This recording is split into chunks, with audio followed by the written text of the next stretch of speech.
Hi, this is Sam Veraldi, and what I'd like to share with you today is the presentation of my research project. The project is around when autonomous vehicles appear in our urban cities, what will be the economic impact of the revenue stream attributed to parking, and how will it transform our urban environments? This topic is of particular interest to me as my day job is a parking and transportation services consultant. This study will focus on how the radical changes will not only affect the transportation and mobility choices people will make, but more specifically, the economic impact of the lost revenue streams as a result of this technological disruption. Disruption, according to Clayton Christensen, is the process whereby a small company with a few resources successfully challenges a larger established incumbent business or invents entirely new markets, which is the case for what autonomous vehicles are going to do in terms of our urban landscape. What I'm going to cover in the balance of the presentation is how the convergence of this disruptive technology-driven trends could transform not just the automobile industry, but more specifically in our case, municipal budgets. A 2016 study completed by McKinsey & Company states that once technological and regulatory issues have been resolved, up to 15% of the new cars sold by 2030 will be fully autonomous. That brings some immediate questions, like, what does a shift in autonomous vehicles do to mobility? What does this mean to revenue generated from parking and vehicular ownership? With the presence of Uber and Lyft already impacting parking revenue and revenue streams at major airports and municipalities, and knowing that in addition to that, Toyota has invested $500 million in Uber, GM has invested $500 million in Lyft, and Ford has bought a company called Transloc, a transportation services company that provides GPS and passenger counting on buses. That has some impact, as well as what about the infrastructure investments like parking garages and surface parking? And will there still be a need for municipal parking facilities? These are all the questions that arise as a result of this technological change. And what we're going to cover in this presentation are those thoughts.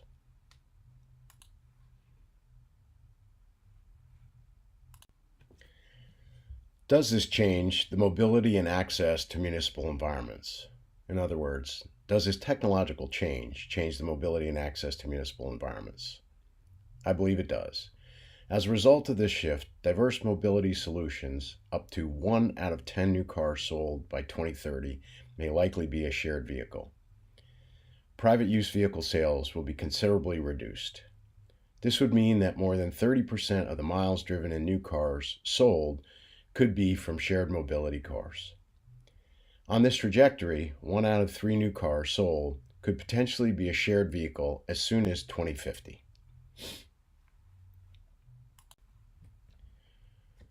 There will be a considerable strain on municipalities and during my research, I uncovered the fact that the U.S. public sector will likely have to figure out how to offset the anticipated declines in the $200 billion annually generated from the following items: fuel taxes, public transportation fees, tolls, vehicle sales taxes, municipal parking, registration, and licensing fees. These are not just attributable, as I said earlier, to just parking. These are things that are associated with vehicular ownership. In both cases, those will have tremendous impact on the public sector overall. All these revenues are tied to today's reality of individually owned and operated vehicles, for instance, but the need for parking diminishes as the rise of autonomous vehicle shared mobility increases. In my research, I uncovered a specific example in the DC area. Some estimates have projected that there will be high as a 43% reduction in vehicles owned, according to a DC public policy study in 2017. That same study estimated that the arrival of autonomous vehicles could cost the district anywhere between $373 million and $546 million per year due to the reductions in car-related revenue. The study also further identifies that gasoline tax, vehicle registrations, and parking fees contribute to about $214.4 million of the DC revenue. Citations account for 224.3 million, driven largely from speeding, drunk driving, moving violations, as well as standard parking violations. Revenues also from rental cars and parking fees contribute to another 133 million to surrounding airports. In my current consulting environment, we get an opportunity to talk with our clients about many things. One of the things that we deal with are people's interest in either increasing parking in their specific area or building a garage as a result of the increased need for parking, or the fact that parking has been replaced by another building and so they have to replenish that parking.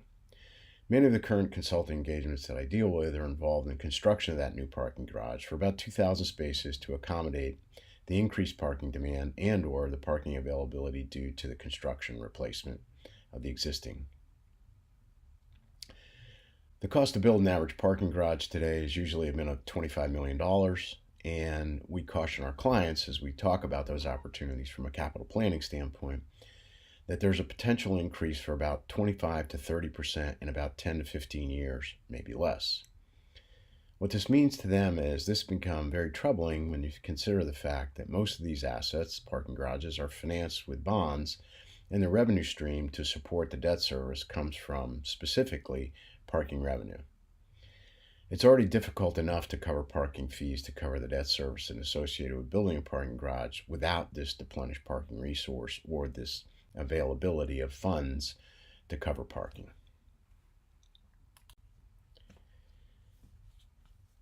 Where will the revenue shortfall that we've talked about in the previous slides come from? There are substantial revenue streams that are more than likely will not be totally eliminated, but clearly will force municipalities to find replacement sources to cover these losses. Most municipalities offer other sources like sales tax, property taxes, and individual income taxes. The challenge will be to create a new tax that may be related to this technology disruption specifically. There have been a variety of experts that have weighed in on this topic.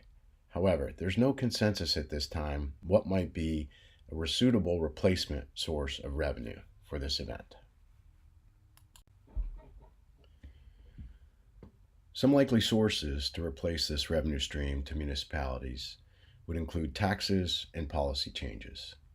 As we all know from our experience in any election or anybody that is running for any election, when you bring up the topic of a new tax, it causes a political firestorm.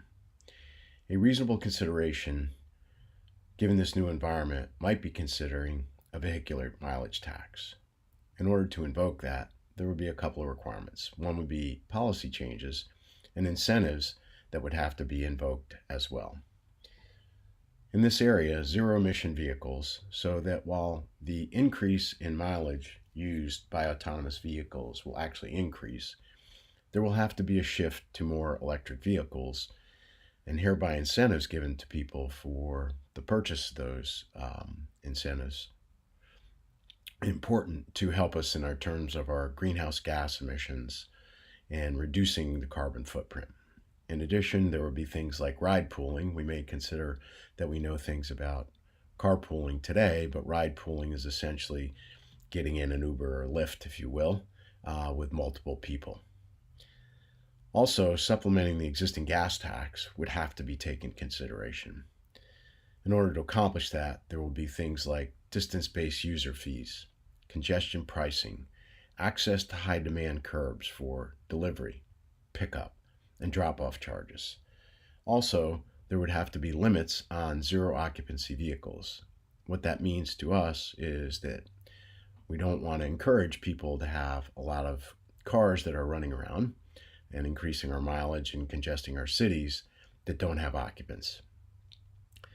All these are drivers for the fact that municipal bond budgets will have to go through extraordinary changes, and planning, in fact, has already started for most majority of the cities that have the knowledge and the wisdom and the research that is covered in this report. According to the McKinsey study, monetization for road usage in the future could transition to a much more dynamic model based on time of day, market demand, routes traveled, distance, and vehicle form. aligning the use of public assets more directly to usage than today's current system. While there weren't many limitations on this research project about the actual supporting documentations, journal articles, literature that was available, one of the things that I found most interesting and least accounted for and least understood as a result of these technology disruptions with the introduction of autonomous vehicles and its impact on municipalities was there was little research that had accounted for some of the other things that might be cascading effects in our economy. Specifically, the Medium Corporation article in 2017 states that the auto industry as we know it will go away, as will significant investing power of the major players of this industry. Also, most car companies will go out of business, as will the enormous supplier networks. Most recently, we have seen some of that coming with announcements by Ford and General Motors, who recently announced layoffs, sizable layoffs, in fact. There will be many fewer net vehicles on the road, perhaps 1/10 of what we know today, that are also more durable, made of fewer parts, and much more commoditized. If we assume that the 43% reduction in vehicles referenced in the DC study plays out, it will also reduce the need for auto repair garages and mechanics, parts suppliers, service stations, automobile insurance carriers, insurance salespeople, and car financing programs and loans that will be a material effect on our financial institutions. The positive side of this transition is that we will need to have a more increased availability of premium services in the vehicle for expanded internet usage, more virtual meetings. In summary, what I'd like to point out is that when I started this presentation, that my research was aligned around when autonomous vehicles appear in our urban cities, what will the economic impact of the revenue stream attributed to parking, and how will transform our urban environments. What we discussed was the fact that the literature availability was plentiful on this topic. The topic was appropriate for my current occupation. We discussed some examples of how much of an impact that parking related revenues would be in municipal budgets with the introduction of autonomous vehicles. We also discussed the need to have a revenue replacement strategy or stream, mostly from tax changes and or policy changes. Many municipalities are already underway planning for these changes, but what was least understood in my research, and further work needs to be done, is what is the cascading effect on the larger economy. Thank you very much.